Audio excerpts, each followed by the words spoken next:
ठीक है, तो ये एक बिहारी का दोहा है और आपको अपनी स्क्रीन पर दिखाई दे रहा है, वहां एक बिहारी जी की फोटो है, बिहारी के दोहे लिखे हुए हैं और एक दोहा जो बहुत महत्वपूर्ण दोहा है बिहारी जी का, जो इन्होंने राजा जयसिंह, ऐसा कहा जाता है कि राजा जयसिंह एक बार अपनी एक नई नवेली रानी जो कि जिसकी आयु बहुत कम थी और वह अभी बालिका ही थी, अभी उसमें यौवन नहीं आया था, उस रानी के प्रेम में वो इतना आसक्त हो गया था कि उसने राजपाट को छोड़ दिया था, भुला दिया था और यही कारण था कि पूरा राजपाट चौपट होने के कगार पर था। और तब बिहारी को ये जब पता चला कि ऐसी स्थिति राज्य में हो रही है और उन्होंने साहस दिखाते हुए एक दोहा लिखा और वो दोहा था, नहीं पराग नहीं मधुर मधु नहीं विकास यही काल, अली कली ही सो विध्यो आगे कौन हवाल।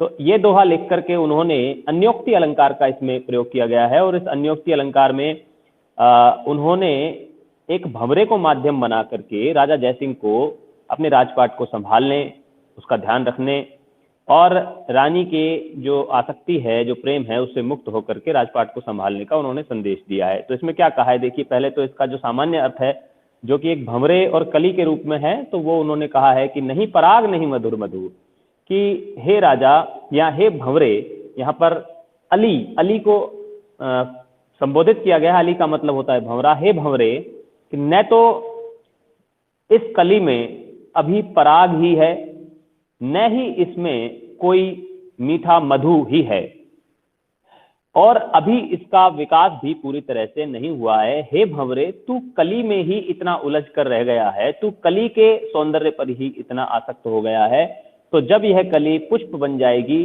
तो तेरा क्या हाल होगा, अर्थात तब तो तुम्हारा सर्वनाश ही हो जाएगा। ऐसा भंवरे से कहा है कवि ने।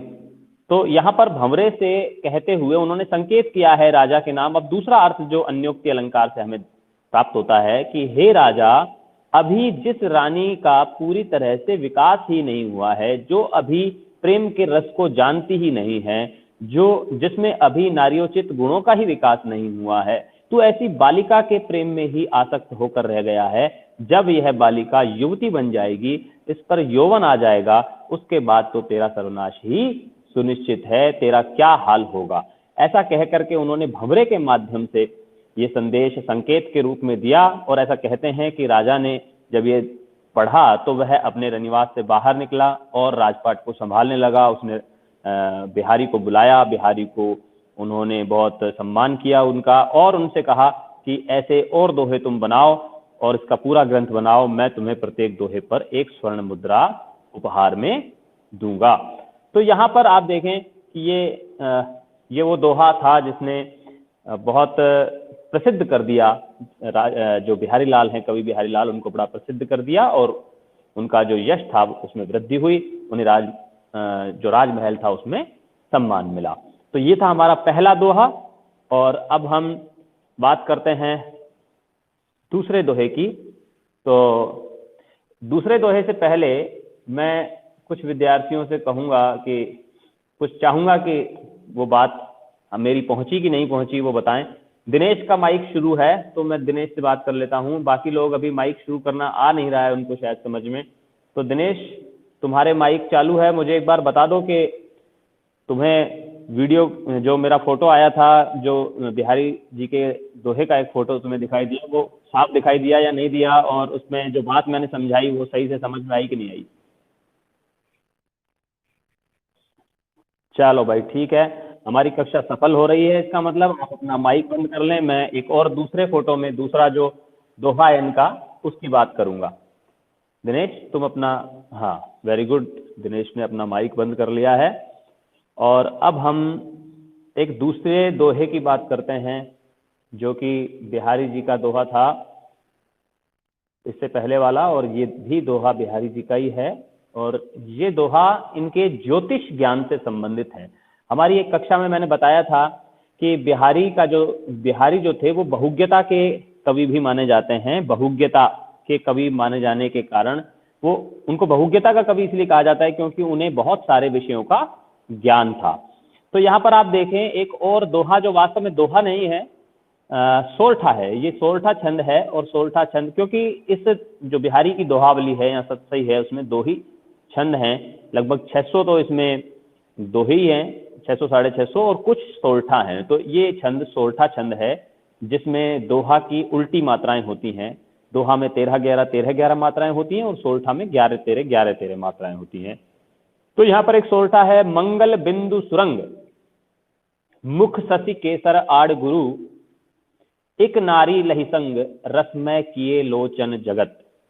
तो देखिए, मंगल बिंदु सुरंग, यहाँ पर बिहारी लाल जी ने अपने ज्योतिष के ज्ञान को श्रृंगार रस में पिरो करके किस तरह से प्रस्तुत किया है।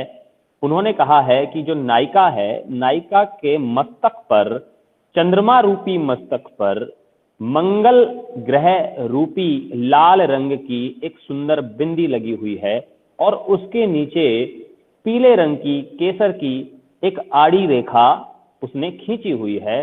उससे उसका चेहरा इतना सुंदर हो गया है कि देखने वालों का जो मन है वह आनंद में मग्न हो जाता है। उनकी आंखें जो हैं उनमें प्रेम का रस भर जाता है। यहाँ श्रृंगार रस का यह दोहा है, लेकिन इसमें ज्योतिष का किस प्रकार प्रयोग किया गया है आप देखिए कि मंगल बिंदु सुरंग, लाल रंग का जो तात्पर्य यहाँ पर मंगल ग्रह से लिया गया है। मंगल का रंग लाल माना जाता है, मंगल ग्रह का।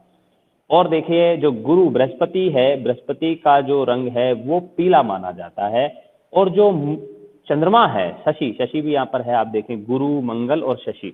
मंगल का रंग लाल माना जाता है, शशि का मतलब चंद्रमा, चंद्रमा का मुख जो है वो चंद्रमा का जो रंग है वो श्वेत माना जाता है, और गुरु जो कि बृहस्पति है उसका रंग पीला माना जाता है। और ऐसा माना जाता है ज्योतिष शास्त्र के अनुसार कि जब ये तीनों एक साथ मिल जाते हैं, यानी कि मंगल ग्रह, देखिए जैसे कि ये जो मंगल ग्रह और चंद्रमा और बृहस्पति, जब ये तीनों आपस में मिल जाते हैं तो ऐसा कहा जाता है कि उस समय बरसात होती है, अर्थात रस से मग्न हो जाती है धरती। तो यहाँ पर ज्योतिष शास्त्र का प्रयोग करते हुए उन्होंने कहा है कि नायिका के मस्तक पर जो बिंदी लगी हुई है लाल रंग की, उसके नीचे पीले रंग की जो सुंदर रेखा खींची गई है, उससे उसका चेहरा रूपी जो चंद्रमा है वो इतना सुंदर हो गया है कि उसको देखने वालों के जो नेत्र हैं उनमें प्रेम का रस भर जाता है, उनमें प्रेम की वर्षा होने लगती है।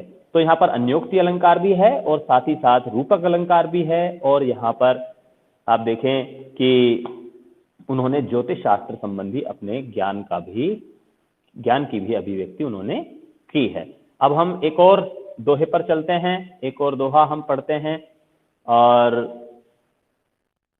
ये आज की कक्षा का अंतिम दोहा है। हम 3 दोहे की बात करेंगे आज। पूर्व में भी हम 3-3 दोहे पढ़ते आए हैं, आपने पढ़े होंगे। उनके लिंक आपके जो ऐप है, ये जो ऐप टीचमेंट ऐप हमने डाउनलोड किया है, उसमें भी आपको मिलेगा ये लिंक।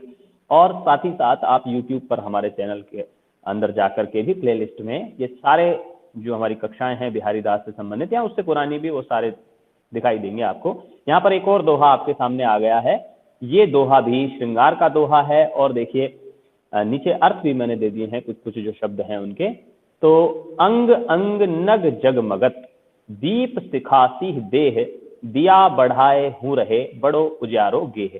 तो ये एक दोहा छंद है, जैसे पिछला जो था वो सोरठा छंद था, ये दोहा छंद है। और इसमें देखें कि अंग अंग, जो नायिका का प्रत्येक अंग है वो नग के समान जगमगा रहा है। नग के समान जगमगा रहा है का मतलब है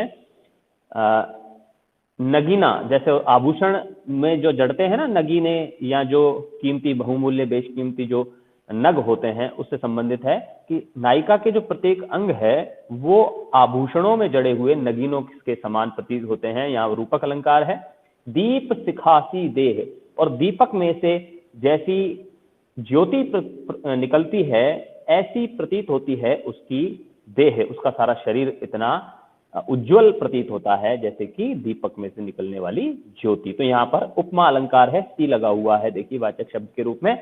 दिया बढ़ाए हूँ रहे, यहाँ पर कहा गया है कि दिया अगर बढ़ा दिया जाए, मतलब बढ़ा दिया का मतलब यहाँ पर बुझा देने से है। जैसे दुकान को बढ़ा देते हैं, ऐसे ही दिए को बढ़ाना कहते हैं, दिए को बुझाना नहीं कहते हैं।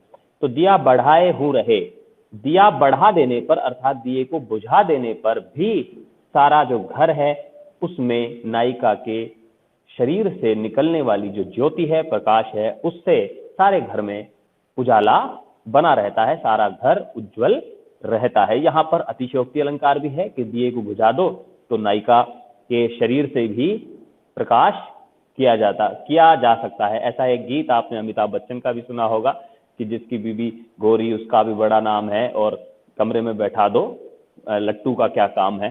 तो इस तरह का एक जो रूपक है वो बनाने का प्रयास किया गया है, अतिशयोक्ति अलंकार है। और मैं आशा करता हूं कि आज की कक्षा आपको अच्छी लग रही होगी। एक नए प्रयोग से हम ये आज की कक्षा आयोजित कर रहे हैं। चलिए, अच्छा लगा आप सभी से मिल करके, रूबरू देख करके, और फिर से एक क्लास वाला माहौल हमने बनाया। आज कोशिश की एक ऐप के माध्यम से। चलिए, बहुत बहुत धन्यवाद, शुक्रिया।